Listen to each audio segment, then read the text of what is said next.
ശ്രീനാരായണ ധർമ്മ സംഘം ട്രസ്റ്റ് അംഗവും ധർമ്മസംഘം ശാഖാ സ്ഥാപനമായ ആലപ്പുഴ മുഹമ്മ വിശ്വഗാജി മഠം സെക്രട്ടറിയുമായ സ്വാമി അസ്പർശാനന്ദ സമാധിയായി.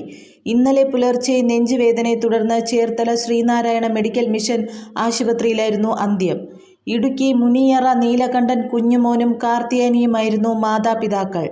1960 ജൂലൈ 7 പൂയം നക്ഷത്രത്തിലായിരുന്നു ജനനം. ശിവദാസൻ എന്നായിരുന്നു പൂർവാശ്രമത്തിലെ പേര്. മാതാപിതാക്കളുടെ മൂത്ത മകനായിരുന്നു ശിവദാസൻ.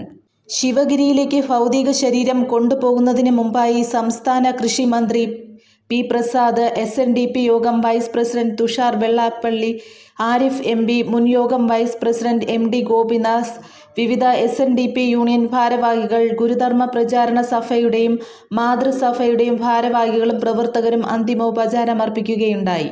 2 മണിയോടെ ശിവഗിരിയിലെത്തിച്ച ഭൗതിക ശരീരം പൊതുദർശനത്തിനായി ശിവഗിരി അതിഥി മന്ദിരത്തിന് സമീപം വച്ചപ്പോൾ സംസ്ഥാനത്തിന്റെ വിവിധ ഭാഗങ്ങളിൽ നിന്നും സ്വാമിയുടെ ആരാധകരും സംഘടനാ പ്രവർത്തകരും എത്തിച്ചേർന്നിരുന്നു.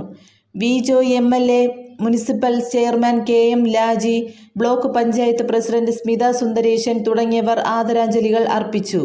Sivagiri Mutt president Sachidananda Swami, general secretary Swami Subhananda, treasurer Swami Saradananda തുടങ്ങിയവരും ബോർഡംഗങ്ങളായ സ്വാമി പരാനന്ദ, സ്വാമി സൂക്ഷ്മാനന്ദ, സ്വാമി വിശുദ്ധാനന്ദ, സ്വാമി ബോധിതീർത്ഥ, സ്വാമി സാന്ദ്രാനന്ദ എന്നിവരും സമാധി ഇരുത്തൽ ചടങ്ങിന് മുഖ്യ കാർമ്മികത്വം വഹിച്ചു. ജനുവരി 31 ശിവഗിരിയിൽ സ്വാമിയുടെ മോക്ഷദീപം നടക്കും. വിവിധ ദേശങ്ങളിൽ അനുസ്മരണ യോഗങ്ങളും 41 മണ്ഡല മഹോത്സവ പൂജയും നടക്കുന്നതാണ്.